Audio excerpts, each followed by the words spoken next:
यदि शंका समाधान करना हो तो उस प्रक्रिया को आगे बढ़ाएं।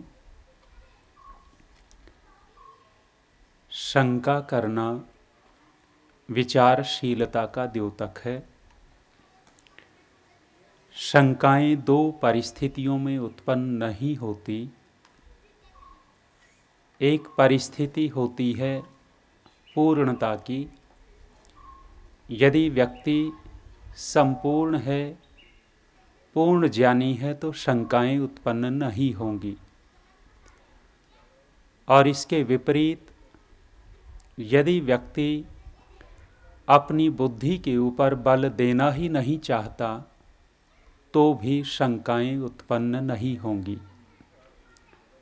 बीच की जो स्थिति होती है, मनन करने वाला, चिंतन करने वाला, विचार करने वाला शंकाएं करता है। जहाँ उसको जो चीज़ समझ में नहीं आती उसका समाधान चाहता है, यही शंका समाधान है। तो यदि आप लोगों की शंकाएं हों तो हम उस क्रम को आगे बढ़ाएंगे। एक पर्ची रखी हुई है, इसलिए अभी इसको नहीं ले रहा, और होंगी तो इकट्ठा ही शंकाएं कर लेंगे। रात्रि का आत्मनिरीक्षण का कह रहे थे।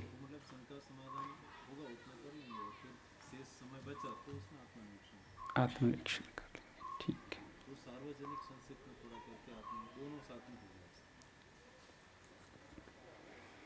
तो अभी पिछले क्रम को आगे बढ़ाएं या नया विषय लेवें, आप लोगों के ऊपर।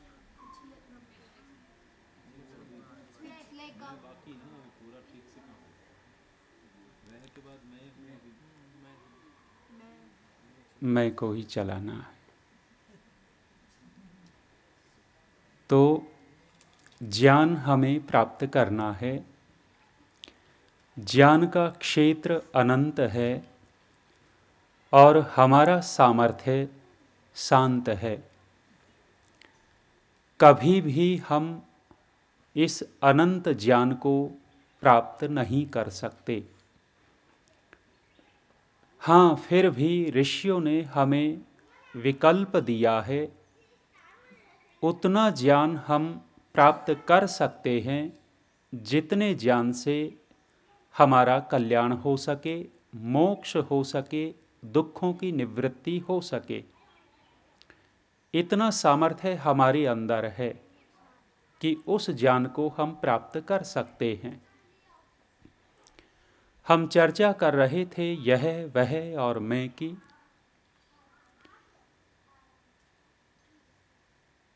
इससे पहले हम मैं को देख रहे थे। मैं अर्थात जीवात्मा। यहाँ आप एक भ्रांति का निवारण भी साथ साथ कर लीजिए। बहुत सारे लोग जीव अलग मानते हैं, आत्मा अलग मानते हैं और जीवात्मा अलग मानते हैं। जीव, आत्मा और जीवात्मा, यहाँ तीनों ही एक हैं, मात्र शब्दों का अंतर है। जीव भी वही है, आत्मा भी वही है और जीवात्मा भी वही है। महर्षि स्वामी दयानंद जी इन तीनों का प्रयोग हर प्रसंग में करते हैं। कुछ विद्वान लोग अपनी अधिक बुद्धिमत्ता दिखाने के लिए इनमें भेद इस प्रकार से कर देते हैं कि जब शरीर धारण किए हुए होता है तब इसको जीवात्मा कहते हैं या जीव कहते हैं, और जब ये मोक्ष की स्थिति में होता है उस समय इसको आत्मा से संबोधित किया जाता है। वो अपनी बुद्धि की कसरत मात्र करते हैं। ऋषि परंपरा में ये तीनों के तीनों एक के ही द्योतक हैं, एक को ही कह रहे हैं। आत्मा के लक्षण हम देख रहे थे कि हम आत्मा को पहचाने कैसे। महर्षि गौतम के हम सूत्र को लेकर के चल रहे हैं। इच्छा, द्वेष, प्रयत्न, सुख, दुख, ज्ञानानि आत्मनो लिंगम। ज्ञानानि आत्मनः लिंगम, ये आत्मा को पहचानने के चिन्ह हैं, लक्षण हैं। हम 3 पर चर्चा कर चुके, इच्छा, द्वेष, प्रयत्न।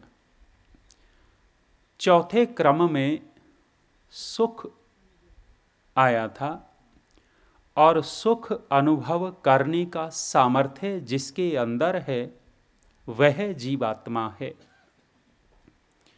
इसके साथ साथ 5वां लक्षण दुख दिया है, अर्थात दुख अनुभव करने का सामर्थ्य जिसके अंदर है वह जीवात्मा है।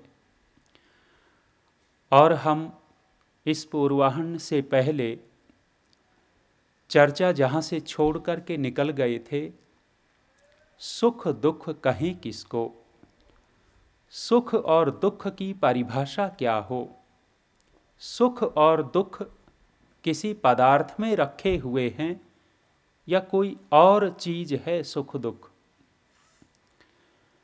लगभग 20-22 वर्ष पहले सुख दुख के ऊपर शास्त्रार्थ हुए। एक पक्ष मानता था कि सुख दुख प्रकृति के अंदर रहता है, दूसरा पक्ष मानता था कि सुख दुख जीवात्मा के अंदर रहता है। और आर्य समाज की पत्रिकाओं में, पत्रों में खूब एक दूसरे लेख लिखते थे।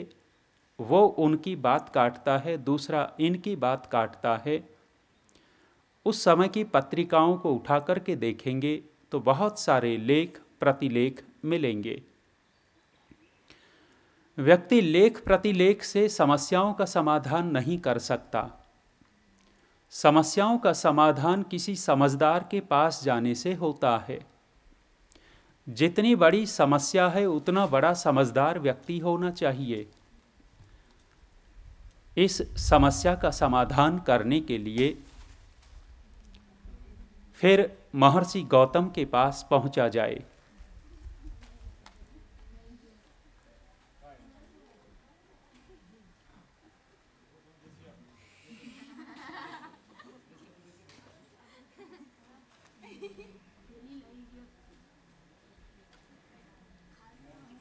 आपका ध्यान जाना नहीं चाहिए। वैसे वो अपना काम कर रहा है, एक व्यक्ति जाकर के संभाल लेवे, नहीं तो हमारी वंध्या वाक हो जाएगी। वंध्या वाक अर्थात निष्प्रयोजन वाणी। मैं बोलता रहूँगा और आप उधर देखते रहेंगे, कोई अर्थ नहीं निकलेगा। सुख दुख की परिभाषा क्या हो? हमने कहा जितनी बड़ी समस्या उतना बड़ा समझदार व्यक्ति होना चाहिए इस समस्या का समाधान करने के लिए। छोटी मोटी समस्याएं हम स्वयं हल कर लेते हैं, कुछ बड़ी समस्या होती है तो किसी और के पास, और अत्यंत कठिन समस्या होती है तो हम विशेषज्ञ के पास जाते हैं। सब किसी से नहीं पूछते, और कोई पूछना भी चाहता है तो हम चर्चा नहीं करते, क्योंकि हम समझते हैं कि इसका स्तर वहाँ तक है नहीं। सुख और दुख ये दार्शनिक विषय है। कोई सांसारिक व्यक्ति, कोई साधारण व्यक्ति इनके विषय में नहीं बता सकता। महर्षि गौतम से पूछा कि ऋषिवर आप ही बताओ, सुख और दुख क्या चीज है? जो हमने सुबह प्रमेय का नाम लिया था, 12 प्रमेय महर्षि गौतम ने लिखे, उन 12 में से एक प्रमेय दुख भी लिखा है। वो कहते हैं दुख को जानना चाहिए। सुख की कम चर्चा होती है, दुख की अधिक चर्चा होती है। एक सन्यासी हुए हैं, नेत्रहीन सन्यासी हुए, गुरु विरजानंद जी की भांति। उन्होंने एक संस्था की स्थापना की। संस्था का नाम रखा मानव सेवा संघ। मानव सेवा संघ मथुरा में वो सन्यासी थे और वहीं उसकी स्थापना उन्होंने की थी। जो नेत्रहीन लोग होते हैं उनके अंतर चक्षु जैसे खुल जाते हैं। बाहर के चरम चक्षु बंद हो गए तो ईश्वर की व्यवस्था, अंदर से उनके चक्षु खुल जाते हैं। सन्यासी थे, विचारशील बहुत थे। उन्होंने अपने सहयोगी से 2-3 किताबें लिखवाई। एक पुस्तक का नाम रखा दुख का प्रभाव। वो कहना ये चाहते हैं कि संसार में हम लोग सुख से अधिक प्रभावित होते हैं, दुख से कम प्रभावित होते हैं। और जब जब ये जीवात्मा दुख से प्रभावित होने लग जाएगा, उस दिन ये उस दुख के उपाय को सोचना शुरू कर देगा।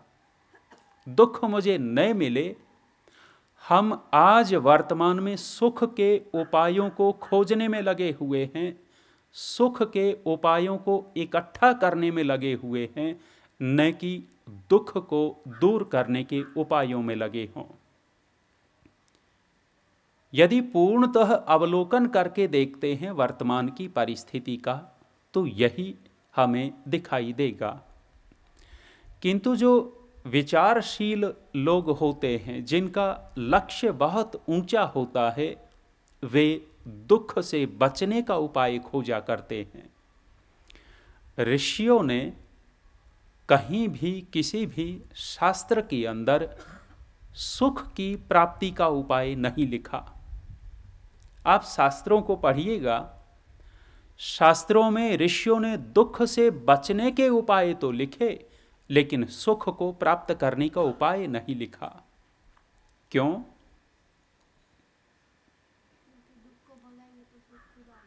खुद आ जाएगा।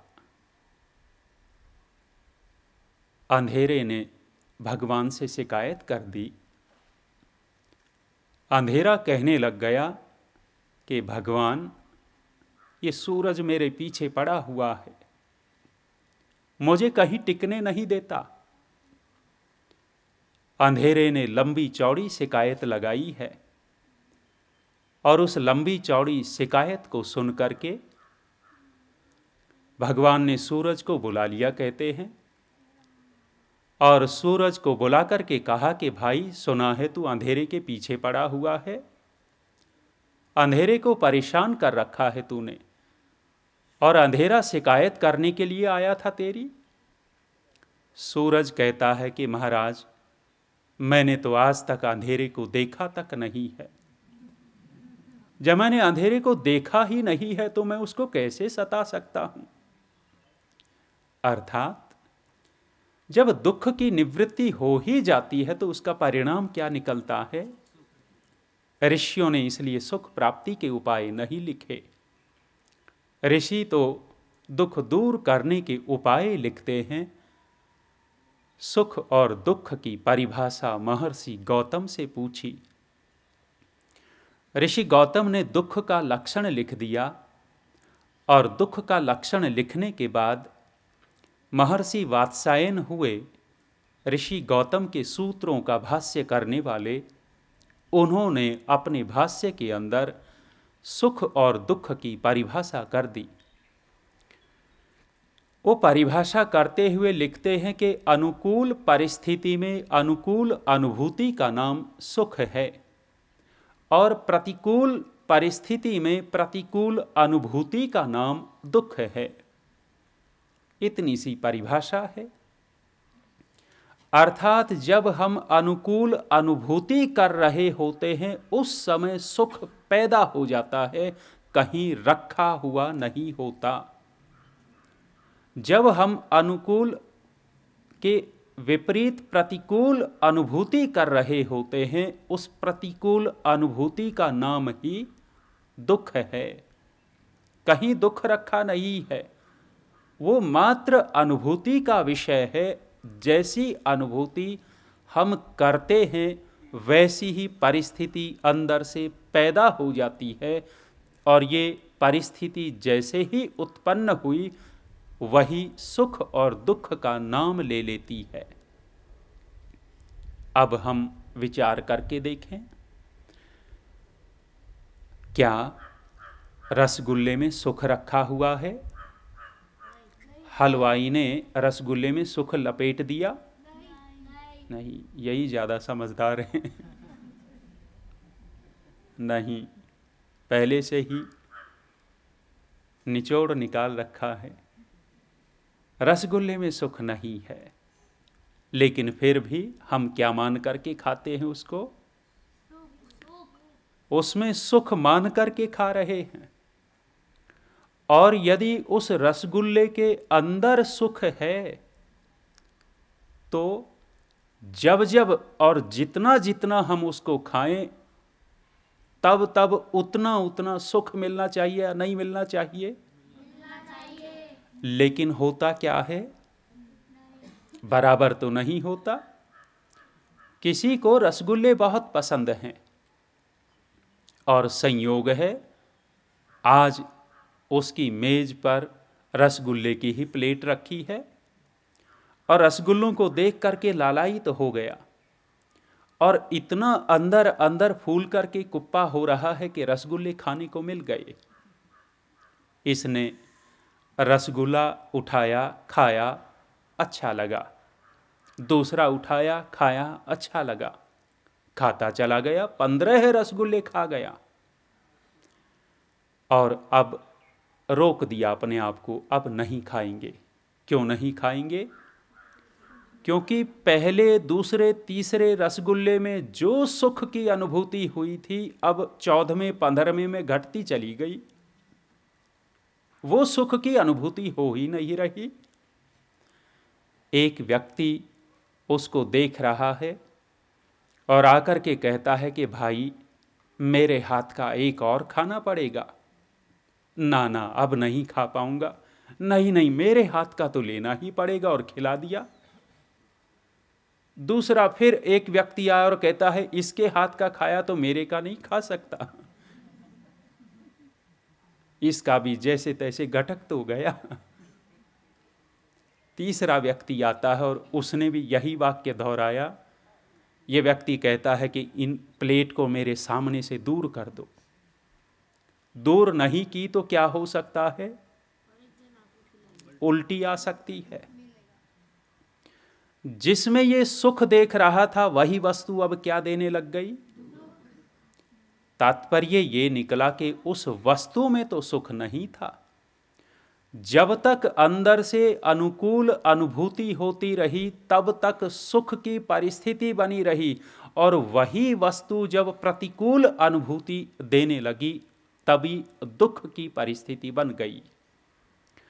वस्तु में सुख और दुख नहीं है, सुख और दुख है तो हमारी अनुभूति का विषय है।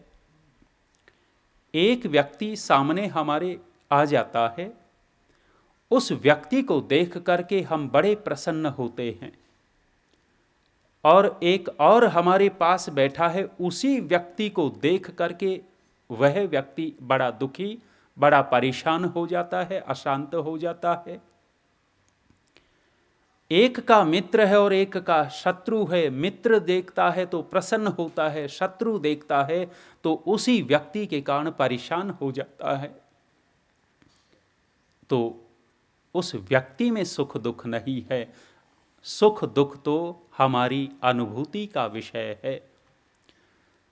महर्षि गौतम इस म के विषय में, जीवात्मा के विषय में कहते हैं कि जो सुख और दुख अनुभव करने का सामर्थ्य रखता है वह जीवात्मा है, इसके अतिरिक्त जड़ वस्तु है। अब फिर हम इन अचेतन वस्तुओं के ऊपर घटा करके देख लेवें। जितने भी मंदिरों में देवता बना करके रख रखे हैं उनके ऊपर घटा करके देख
मिलने आया तो इसके मित्र ने अंग्रेज की ओर इशारा करते हुए पूछा, ये कौन है?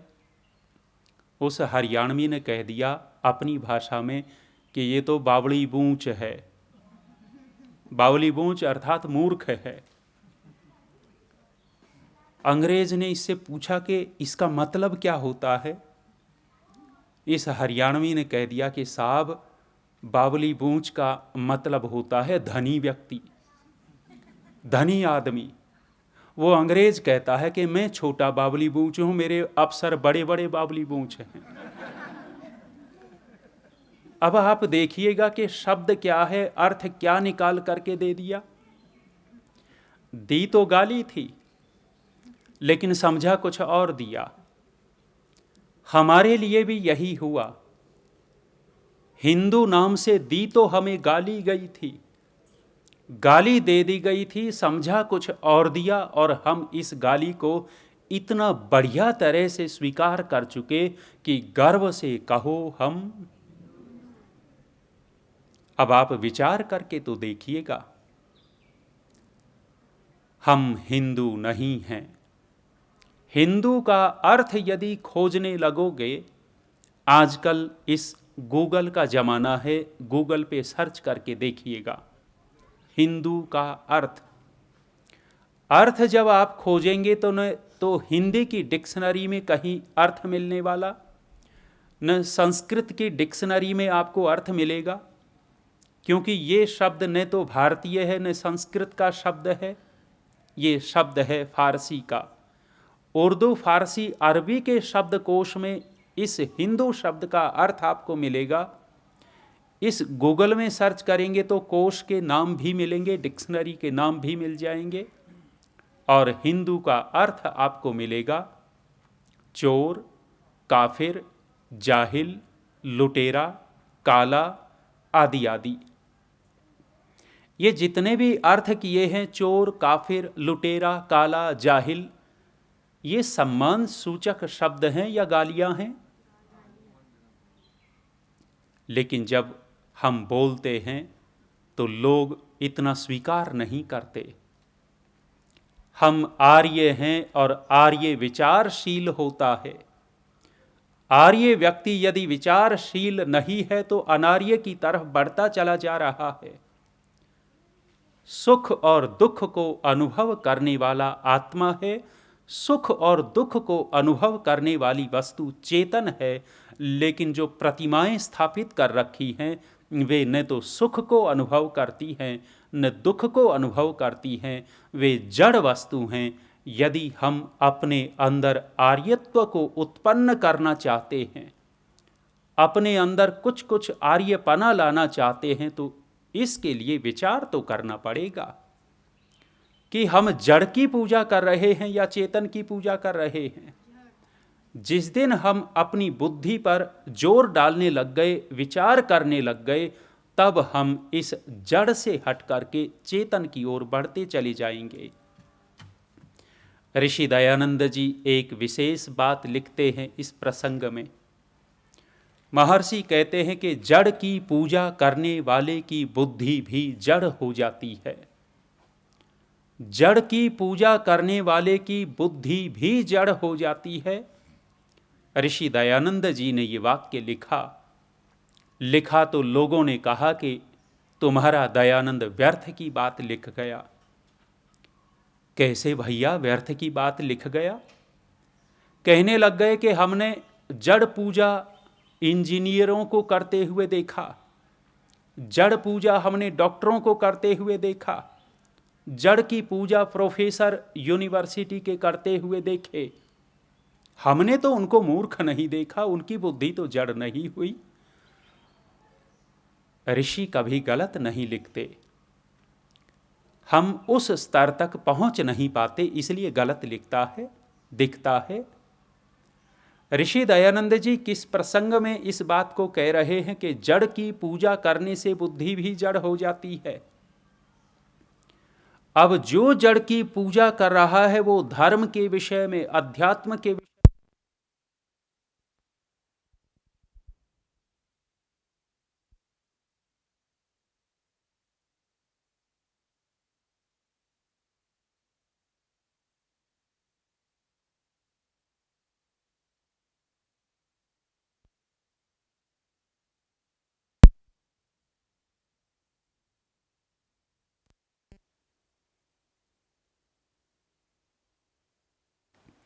हमने अखबार में पढ़ा, अखबार में सत्य घटना, अखबार वाले ने जैसे ही वो घटना घटी तो समाचार के रूप में छापा। लिखा हुआ था एक डॉक्टर ने अपने बेटे को ही मार डाला। जानबूझकर के कौन बाप अपने बेटे को मारेगा? लेकिन घटना घटित हो गई। डॉक्टर को जुड़वां लड़के पैदा हुए। जुड़वां लड़के पैदा हुए तो जैसे जैसे वे बच्चे बड़े हो रहे थे, बड़े होते होते उन बच्चों में अलग अलग लक्षण दिखाई देने लगे। एक बच्चा ठीक स्वस्थ दिखाई दे रहा था और दूसरा बच्चा विक्षिप्त मंद बुद्धि दिखाई दे रहा था। डॉक्टर को चिंता होने लगी। डॉक्टर होने के नाते बहुत अच्छा इलाज करवा सकता था किसी स्पेशलिस्ट से, लेकिन जड़ की पूजा करने वाले की बुद्धि भी जड़ हो जाती है। गुरुजी के पास चले गए। गुरुजी के सामने समस्या रख दी है। गुरुजी ने किसी तांत्रिक का पता दे दिया है, तांत्रिक समस्या का समाधान करेगा।